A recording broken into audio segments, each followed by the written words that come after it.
ఈ అన్‌టచబుల్స్ విషయంలో, శూద్రుల విషయంలో ఉన్న ఈ చరిత్రను మలుపు తీసుకొచ్చింది మొట్టమొదటిసారి మహాత్మా పూలే. ఎందుకు తీసుకొచ్చాడు? ఎట్లా తీసుకొచ్చాడు?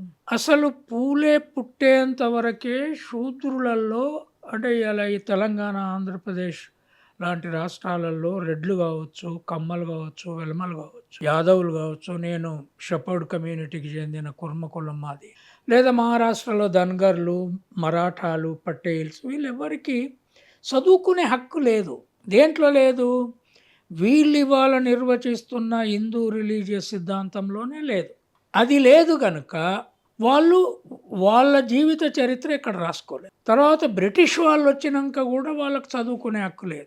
అప్పుడు గూడా మళ్ళీ బ్రాహ్మణులు, వైశ్యులు, క్షత్రియులు మాత్రమే చదువుకునే హక్కున్న సమాజం అది.